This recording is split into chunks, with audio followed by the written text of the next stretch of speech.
Muito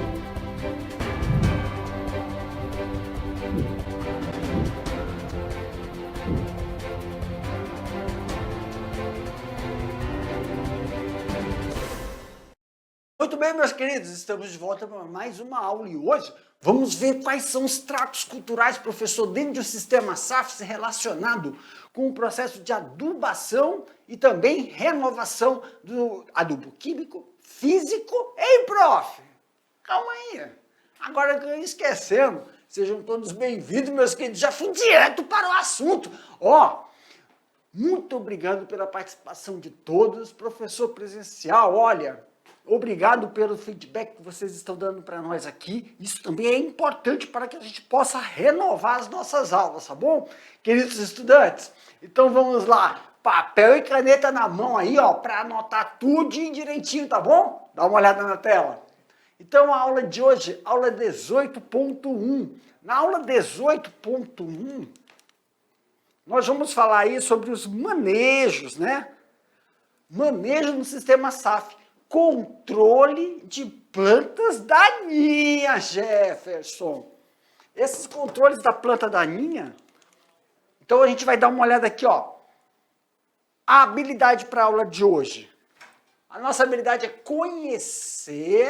conhecer as formas de manejo nos sistemas agroflorestais. Mas, prof,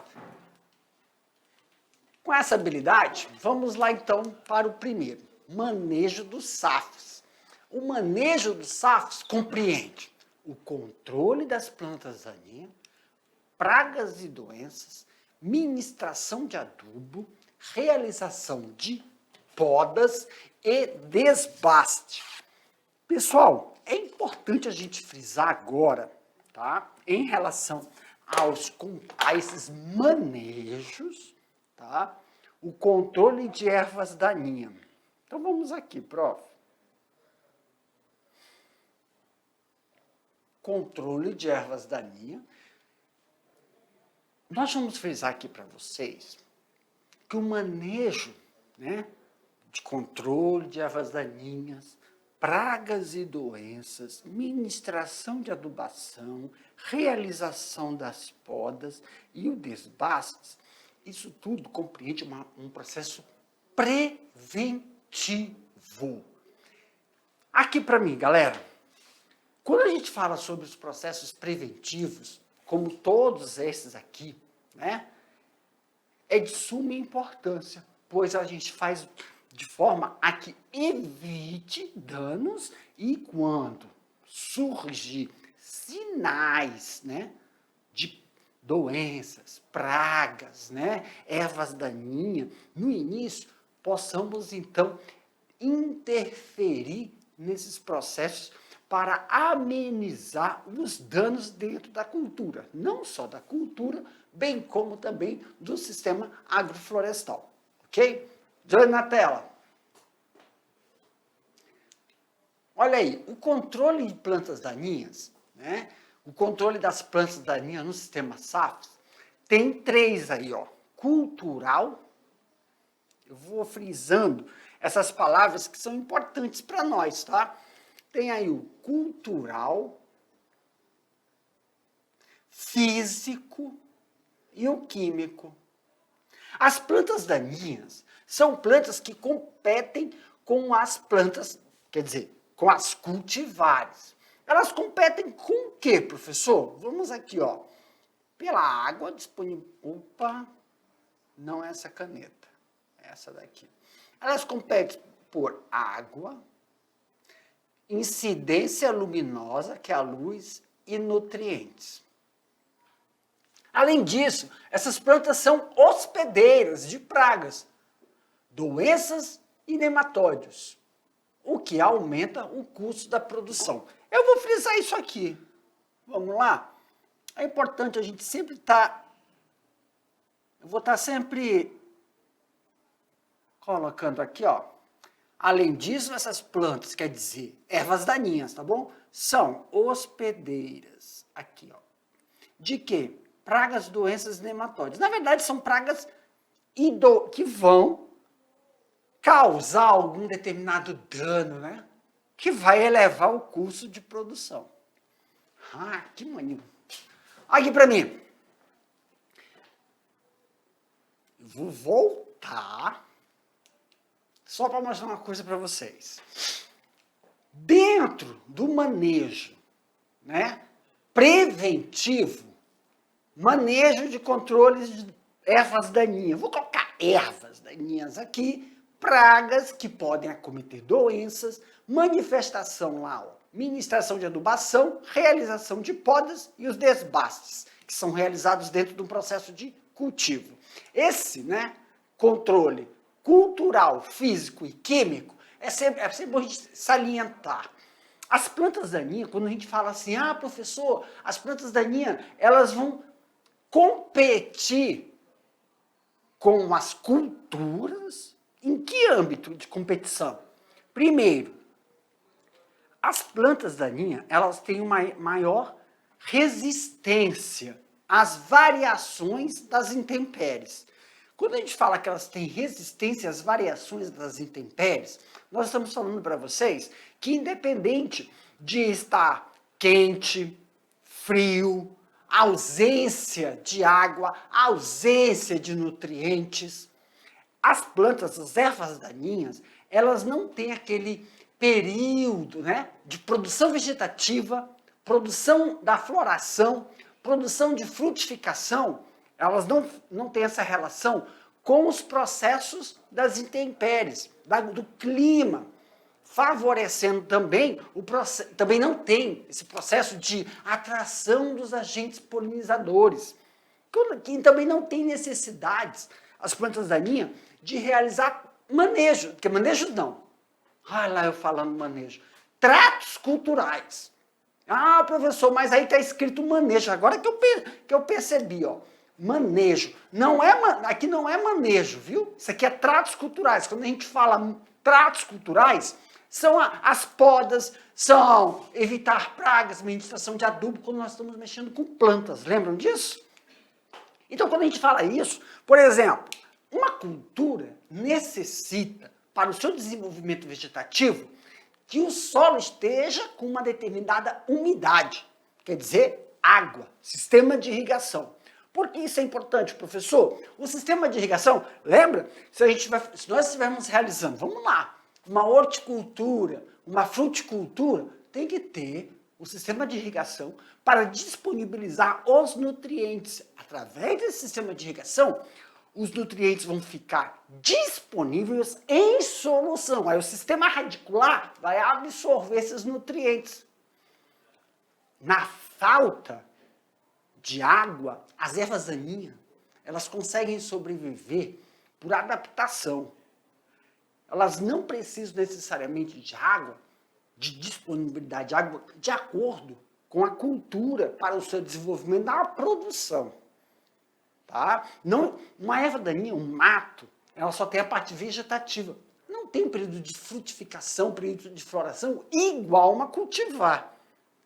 Não tem necessidade do processo de ocorrer a atração dos agentes polinizadores. A disponibilidade luminosa.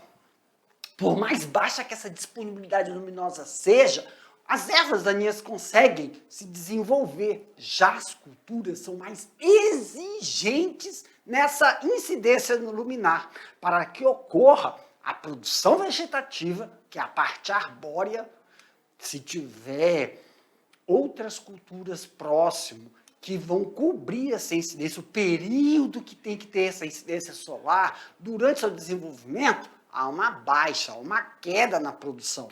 E também elas competem pelos nutrientes.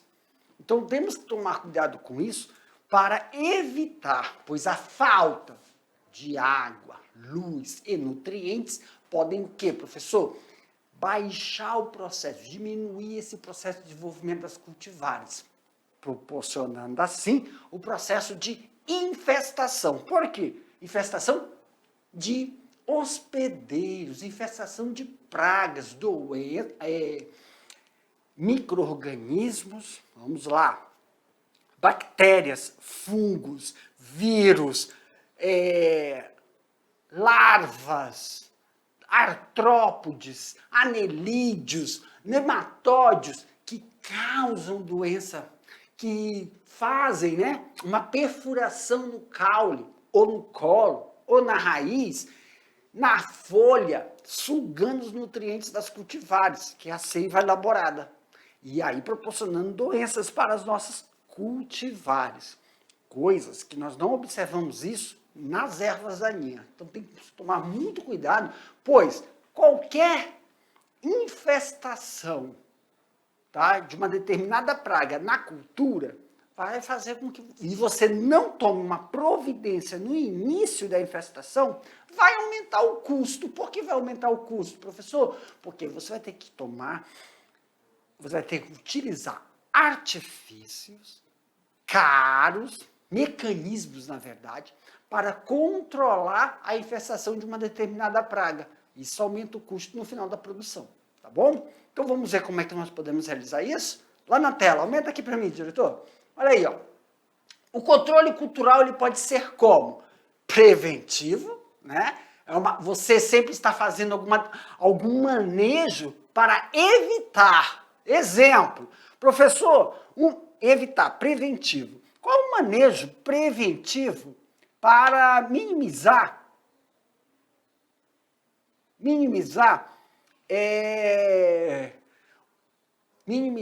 o efeito, né, a água, minimizar o sistema de irrigação, algo que possa comprometer a disponibilidade de água, cobertura morta. A cobertura morta mantém o quê? O solo úmido, joga a palha seca, capim, ou então cobertura verde. Isso vai manter a umidade do solo, perfeito? Para que ocorra a disponibilidade desses nutrientes. Isso é uma forma preventiva. Claro, também podemos fazer o processo de coroamento para auxiliar, né, no processo de sempre estar contemplando, auxiliando no processo de disponibilidade do adubo. Então, nós temos aí um controle preventivo. Podemos, por meio de consórcios com lavouras anuais e pastejo. O pastejo rotacional promove a retirada de forragens pelos animais na área ou no piquete. O pastejo contínuo exerce a rotação entre as plantas, favorecendo o quê, professor? Aqui para mim, galera, esse manejo, esse processo de controle de culturas vai auxiliar na capacidade de você sempre estar utilizando e contemplando todos os nutrientes disponíveis no solo. E dessa forma, quando você faz esse processo rotacional, ou então você faz consórcio, tá, por meio da lavoura, você permite que o solo possa descansar, pois uma determinada cultura ela apresenta necessidades diferentes. E aí, durante um determinado período de uma cultura está ali no solo, ela vai absorver um nutriente e vai deixar outros, pois ela é exigente em alguns e outros não. E quando você tira, né, faz o consórcio, ou você faz a rotação de cultura, isso faz com que você deixe o solo descansando, pois a cultura seguinte que está lá não vai ter as mesmas necessidades nutricionais. Claro que muitas vezes, quando você coloca o consórcio, né, intercala, ou você planta dois tipos de culturas diferentes, dessa forma você vai ter, claro, que na próxima safra, você inserir, você então repor os nutrientes para favorecer a cultura que vem depois. Ok, galera? Aqui na tela.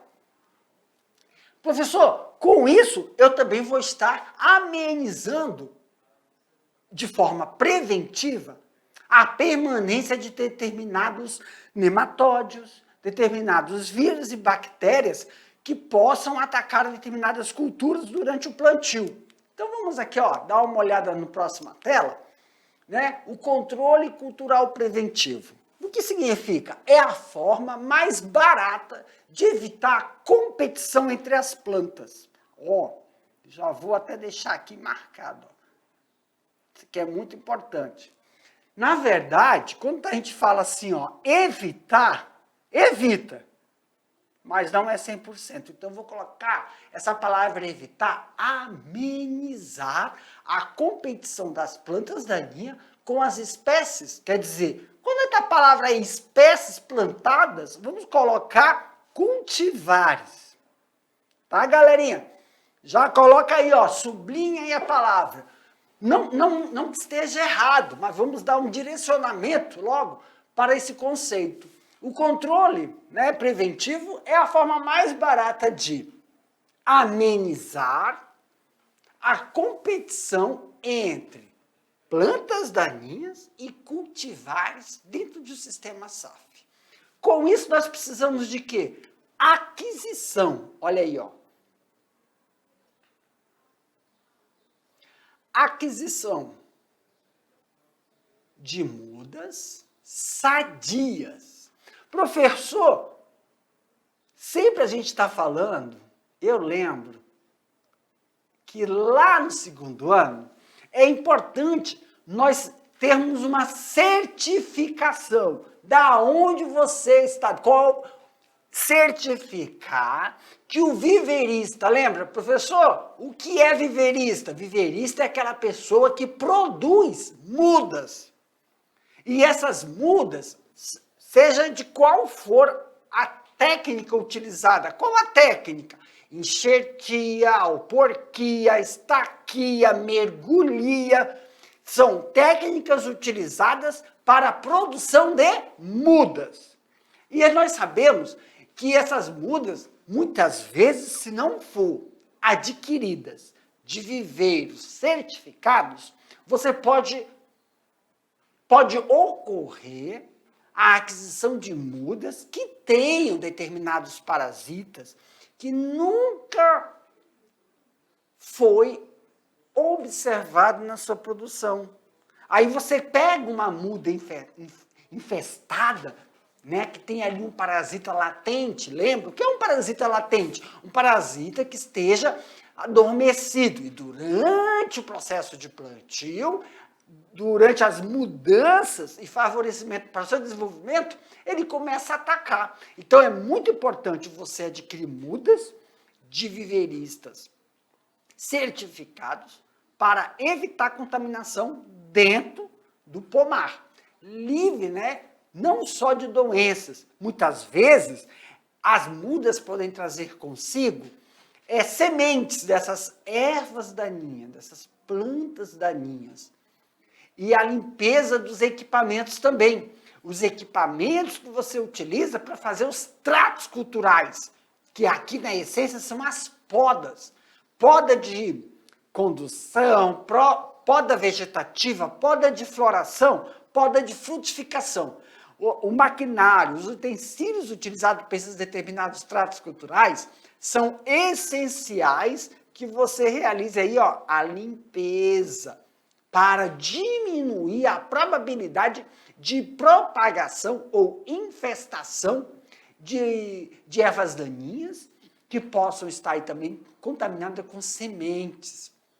Então, essa aquisição de mudas a serem utilizadas nas áreas são bons exemplos de controles. Então, aqui, ó, primeiro, né, o que esse texto nos traz, que é muito importante você verificar da onde, o local que você adquire essas mudas.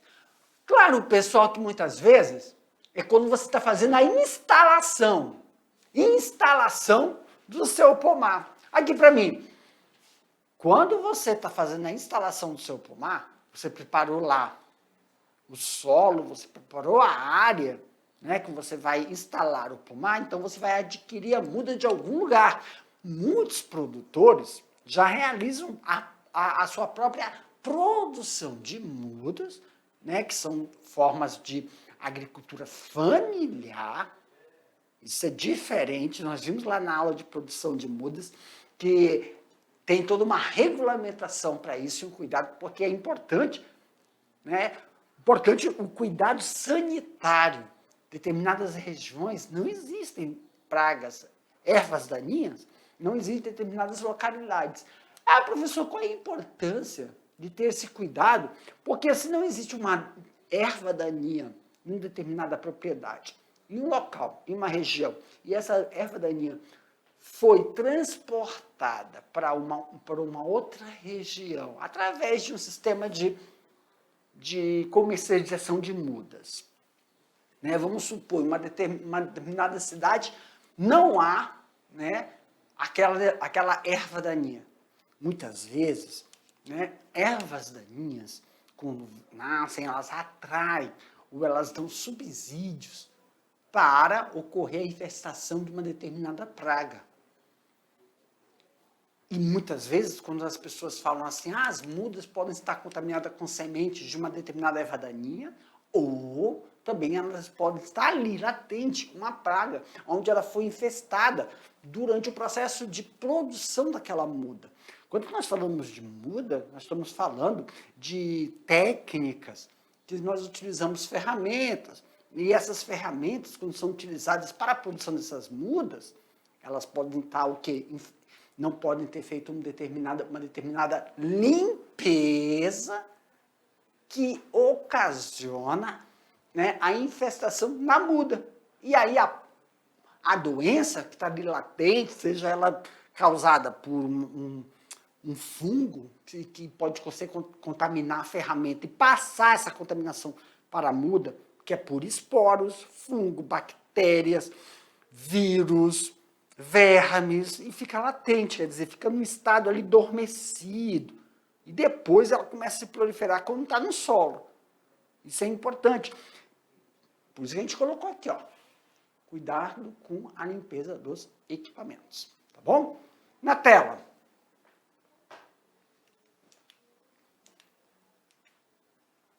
Também nós podemos fazer esse controle por meio de consórcio, com lavouras anuais.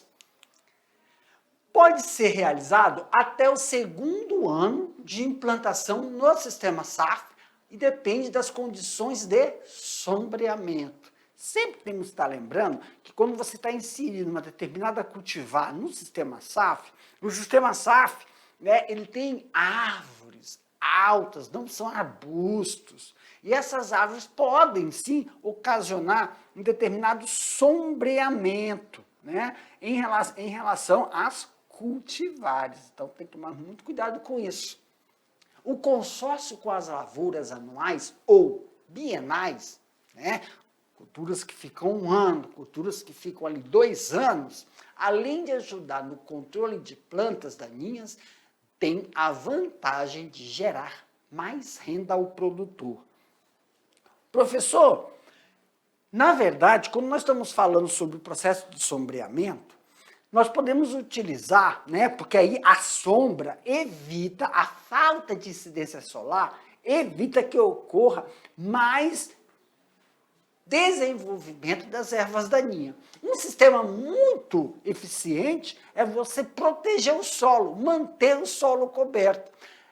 Vai diminuir, professor, o desenvolvimento de ervas daninhas? Vai, não só de ervas daninhas, quando você deixa o solo coberto, né, com palha, com restos da cultura, com mato, quando você for fazer a cobertura verde, cobertura por capim, você vai manter o solo com menor incidência solar, evitando que ocorra desenvolvimento da erva daninha e também auxilia no processo de você fazer essa limpeza, retirada das ervas daninhas, pois elas não vão estar em desenvolvimento uniforme. Isso auxilia. E também vai evitar a competição não só do sistema hídrico, mas como do sistema nutricional do solo.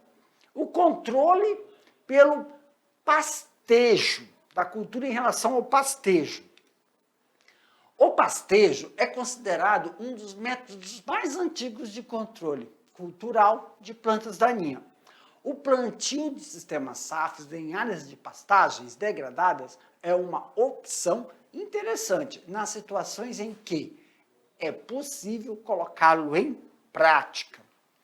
O controle físico, vamos assinalar aqui o controle físico.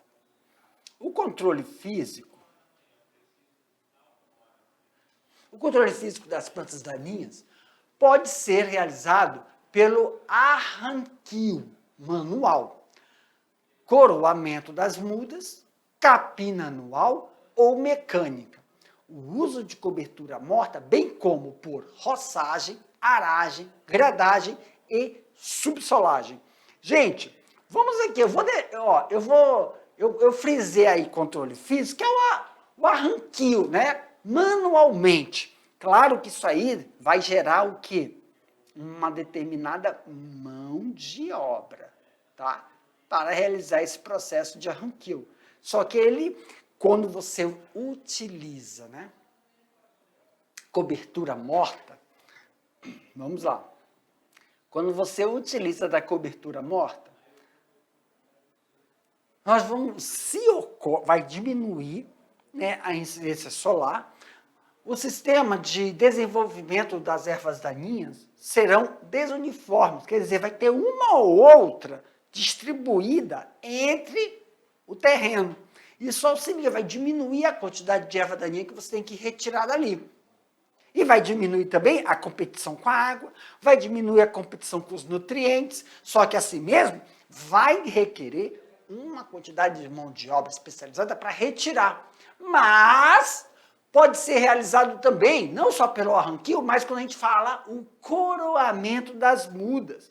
Aí a gente vai mostrar umas imagens para vocês que o coroamento, ele auxilia ao processo de amontoa, que aí você pega e mantém a umidade no raio entre o caule e a copa. E entre esse espaço do caule e da copa, vai ficar ausente o desenvolvimento dessas ervas daninhas. Claro que vai evitar a competição da água, vai evitar a competição de nutrientes. A capina manual ou a mecânica, quando a gente fala de capina mecânica, é a roçadeira, tá bom? E claro, quando você faz a roçagem, aragem, gradagem ou subsolagem, tem que levar em consideração se tiver a necessidade. Isso só se faz, galerinha, no início, que é no preparo do solo. Ninguém faz roçagem com pomar pronto, ou subsolagem, pois isso pode ocorrer o processo de compactação do solo, tá? No sistema SAFs, em pequenas áreas, o arranquio manual pode ser realizado nas linhas das árvores, quer dizer, na linha de cultivo, ou complementado o coroamento feito por capina manual. Esse coroamento feito por capina manual, ele é essencial também não só para manter a umidade, mas para a reposição desses nutrientes. Durante o processo de decomposição natural, aos poucos, isso vai sendo redepositado dentro do raio entre o caule e a copa. É possível também complementar o controle com a efetiva aplicação de herbicidas eliminados das plantas que foram retiradas. É uma prática mais adequada para o controle de plantas daninhas de forma anual, tá? Nós estamos falando aqui tanto de cultivos que ficam 1 ano e culturas que ficam 2 anos dentro de um mesmo sistema. A prática do arranquio no controle das espécies que se multiplicam vegetativamente precisa ser realizada com cautela. Primeiro, aqui, professor, quando a gente fala sobre esse processo, é porque nós temos que lembrar que existem, né, determinadas espécies que fazem propagações vegetativas. Então, quando você faz o arranquio, você tem que tirar todo o sistema radicular, porque se você deixar ele arrancar incompleto, ela vai sim se desenvolver novamente. Não são todas as espécies que se desenvolvem para o sistema multiplicação vegetativa. Nós temos aí 2 sistemas, que é um deles, né, que é por reprodução, por troca de informação genética, que aí dá a produção de sementes, e também vegetais que se multiplicam tanto reprodutivamente, quer dizer, por troca de informação genética, como por sistema vegetativo, Você tira um pedacinho do caule, um pedacinho da folha, um ramo e ela consegue se desenvolver. Produção vegetativa e produção sexuada. Por isso, quando a gente fala assim, que você pode fazer a limpeza, o controle, pelo processo de arrancar, você tem que arrancar todo o material vegetativo, bem como o sistema radicular. Mas, prof, como você fala assim que a gente vai fazer esse processo de limpeza de ervas daninhas, utilizando roçadeira, então a gente só vai retirar a parte vegetativa. E o sistema radicular fica. Tem vantagem nesse processo?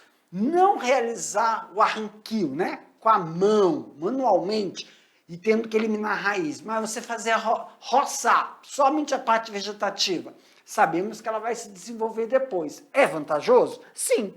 Por quê? Você diminui o tempo de realização da prática, você deixa o sistema radicular que vai favorecer a manutenção de uma terra mais fofa, aerada. Claro que a prática tem que ser repetida logo após o seu desenvolvimento. Então, tem que ser feita uma planilha ou orientar essa planilha de forma que venha de acordo com as necessidades da cultura, tá bom? Aumenta aqui para mim, meu diretor, rapidamente. Com isso, o que se deve ter cautela? Vamos lá. Olha aí. Então, nós vamos observar aqui, ó, arrancar as plantas, né? Arrancar as plantas completas pela raiz. O que eu falei, né? Agora a gente só vai... Eu expliquei, mas não mostrei. Arrancar as plantas completas pela raiz e não deixar que partes dela fiquem aonde? Na área de cultivo, evitando desse modo a reinfestação. Claro que todo esse processo só ocorre com determinados vegetais que realizam esse processo de propagação vegetativa. É importante a gente sempre estar auxiliando e lembrando isso para vocês, pessoal. Desta forma, evitar com que ocorra a incidência, né, o retorno dessa manifestação dentro do processo de tratos culturais. Você lembra do coroamento? Sempre estamos falando dele aqui para vocês. Então vamos lá. Eu vou até frisar aqui o coroamento. Nós falamos muito do processo de retirada. E o coroamento, professor? O coroamento é a principal forma de controle do mato, lembra? Erva daninha. Em pequenas propriedades rurais. Consiste na retirada dessas plantas em volta muda, né? Em volta do processo de desenvolvimento vegetal. Quando a gente, ó, só para lembrar, esse coramento, essa limpeza total que a gente realiza aí, ó. Deixa eu marcar para vocês. Tá vendo? Aqui, ó. É daqui dessa área, ó, galera. Isso aqui todinho, ó, é a limpeza, ó, coroamento. Essa parte aqui, ó, daqui para cá, é a montoa. Tá? Nós estamos fazendo, você faz a montoa, você deixa essa área livre. E esta área livre, né? Olha aqui, ó. Deixa eu apagar logo tudo para fazer de novo aqui com vocês.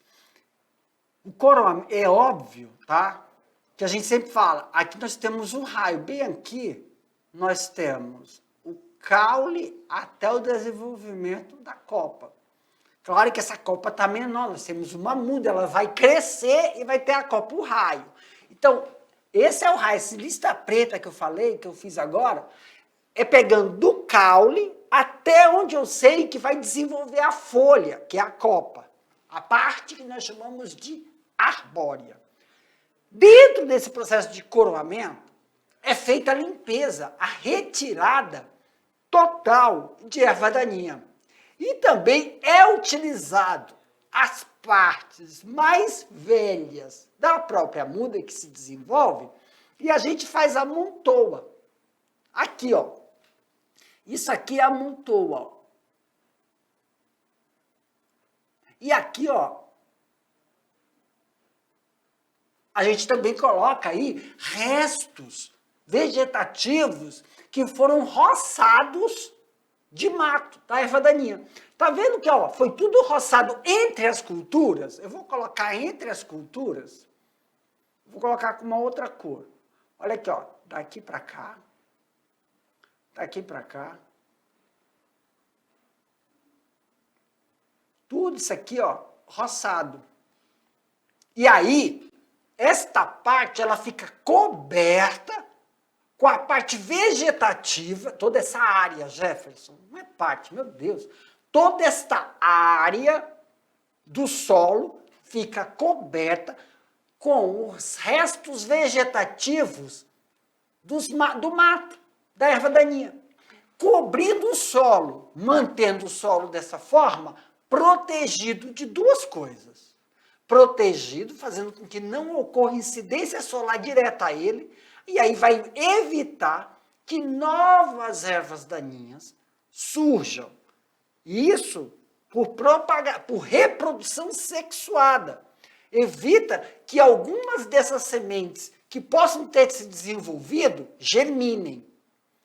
Professor, mas só foi cortado a parte vegetativa, o sistema radicular ainda está lá, tá? Esse sistema radicular, ele vai auxiliar a manter o solo aerado, fofo e evitar o processo de compactação.